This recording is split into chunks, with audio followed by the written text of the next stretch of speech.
welcome to another episode of the Mad Plantman, and thank you very much for joining. This week we will be talking all about tyres. Yes, tyres. Not tired, as in sleepy times, having a quick nap. No, I'm talking about tyres, the round things that you find on cars, lorries, trucks, and tractors. Yes, I will be taking those and seeing if I can use them around the garden, because they are a great thing, and of course it's a case of recycling them as well, which is all good. We'll be talking a little bit more about exotic plants, and especially a new one that's in. Yes, it's only a small one, but this is a little baby Musella. What a beauty that one is. Lovely flowers. Very, very exotic looking. Gorgeous thing.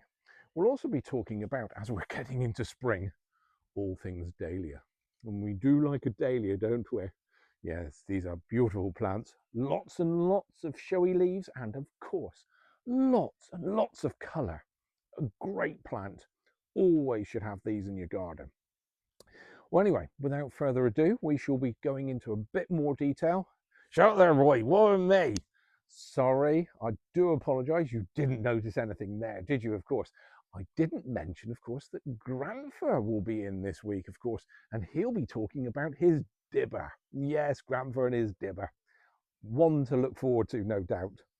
Anyway, if you like a bit of proper gardening, not perfect gardens, and I'm certainly not a perfect gardener. Thank you very much for all your comments. But I am a gardener and I love it. And if I do things right, great. And if I do things wrong, guess what? I'm going to learn from those things. That's what gardening's all about. Get out there and enjoy it. Anyway, if you do like those things and you do like a bit of gardening, you like having a bit of fun out there, you're in the right place. Anyway, let's look at the week ahead. Plant of the day and plants of the day will be the dahlias. Now, these are a lovely, lovely plant. They can be a bit of a pain in the backside, admittedly, because a lot of them are tender. A lot of people take these out each year out of their pots, and they dry them out because they've come in, and these are baby plants, so you might not see any corns on these. I don't know whether I've got any. They're around the other side of the polytunnel and they got corns. And what they do is they put them in straw and bits and pieces like this and then plant them up the next year. So there can be a little bit of a faff. So I can understand why people don't have dahlias all the time. But it is worth having them because the colours on them are spectacular. They range from orange, yellows, reds, vibrant pinks. They've got double flowers. They've got star-shaped flowers. They've got different colours in the middle, and they are just beautiful, beautiful plants. They like food. They like drink. Like me. I am part Dahlia, clearly. I like food, like drink. I'm just not very colourful, in fairness, but there you go. What else are we going to be talking about apart from dahlias? Because I could go on about them for ages. And I'm not very prepared for this one because we'll be talking about the world of a begonia. Now, begonia, or elephant's ears, and I'll give you a clue what an elephant's ear looks like. It looks like an elephant's ear, is a great plant because it's evergreen. And we all like evergreens in the garden. Why do we like evergreens in the garden? Because it gives a bit of colour throughout the year. They're low growing.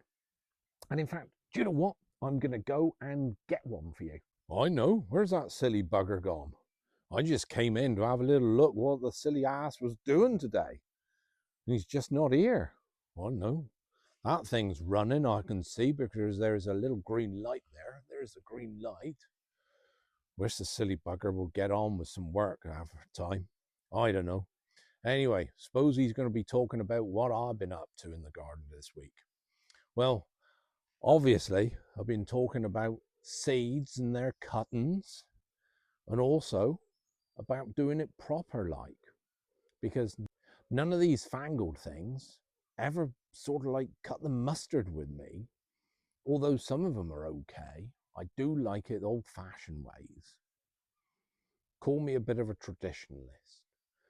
Mind you, he does like his exotic plants now. Mind you, we all do, don't we? Then, though, back in my day, weren't called exotic plants. They were just called plants. Fancy name for them now. We used to grow them all the time in Victorian times. Up walls, eat at greenhouses with a bit of muck in. All used to do well and proper. Keep the landed folk nice and happy with all their produce. No problem at all. Anyway, I'll be seeing you next week with a few more bits of my lore. So see Dragley. I'm near the silly swine coming over now. Hope he don't trip over his own feet. Probably will, though. Never mind, though. I'll see you later. Cool, was the old crusty old swine around? I heard him coming in here, gibbering on. Anyway, I think he's disappeared off. All I've got to say is lucky we've got similar hats that we can use. It's nice that we got a job lot of them. Anyway, back on to Bergenias, and I've managed to find one. And here's one. It's only a lovely little dinky one there. Look at it. They've got lovely little flowers. This is April time, so these are all coming out now, which is lovely. And those are the leaves. Now, these can get bigger. And like they said, elephant ears, but obviously little baby elephant ears. We're not talking full-on Dumbo ears now, and these aren't going to be flying away. These will form nice patches, about a foot, 2 foot wide, over a few years. They fill up the area. They run these corms that come off the main plant, and these can be split because all of them root, and they just are a great plant to put into an area which needs to be covered, needs to have a bit of weed control, adds a lovely bit of contrast anywhere in the garden, depending on what you're growing. I like them anywhere, to be perfectly honest. I'm happy to, sort of like companion plant with border colour, like the Agaste, like the Dahlias that we've seen, all of those things. It's just a great plant. Really lovely. Huge fan of this one.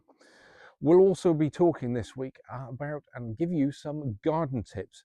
And with those garden tips, we will be talking all about tyres. Yes, it is one of my little favourites. I'm able to get hold of tyres, and I'm sure other people can get hold of tyres. In fact, when your car goes in and gets a new tyre change because the miracle flashing orange light pops up on your dashboard to say that the pressure's going down and you need to change one, when the tyre place takes off your old tyre, ask for it back. In fact, ask if they've got any spares they'll let you have. Now, the reason why they might not have an issue giving you some of those tyres is they have to actually pay for them to be taken away. Yes, they have to then pay for them to be taken away by someone who then mashes it up and sells it on at a profit. So make sense of that as you will. But either way, if you can get hold of some tyres, you don't have to get hold of many, you can use them as planters. And I'll be growing a few things in them, like herbs, your traditional plants. I'm even putting in some of Granfer's favourites. I heard him mentioning exotics, see what they look like in them. I'm not doing anything fancy like painting them or anything like that, although some people are more than welcome to do that if they wish to. I'll also be trying potatoes, because I think if I stack the potatoes in the tyres, they will come up quite nicely. So I'm quite excited about that. And obviously you can tell by my excitement there, it's sort of like I had a cracking honeymoon.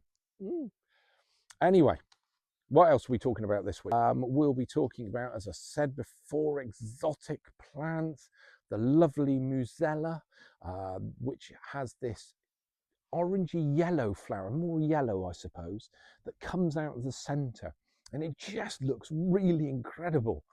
As it grows up, it just looks like it doesn't belong in an English garden, because we've got the type of weather we have. But if you protect it over winter, as we have to do with all the exotic plants, it will give you plenty of pleasure.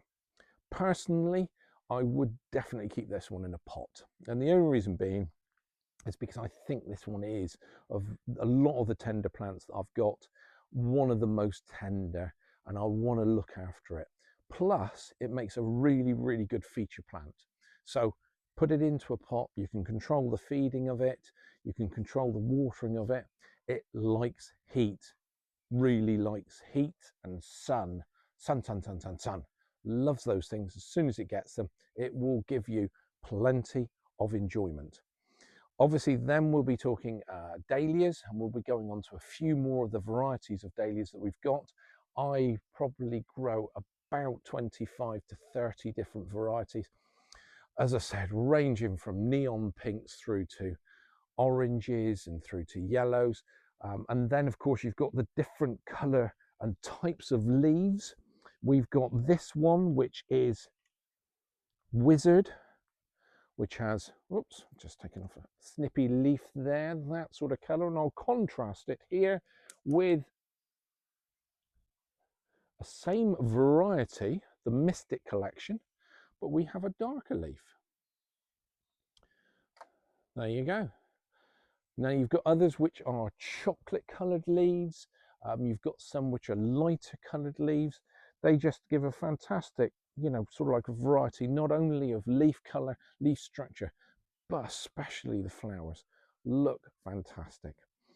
I've heard Granfer, as I said in earlier on, and we'll be talking, obviously he'll be talking and regaling his wisdom of his times in Victorian England, when he used to live, obviously, you know, 200 years ago ish. No, 150. Yeah, 150. Give him that, I think.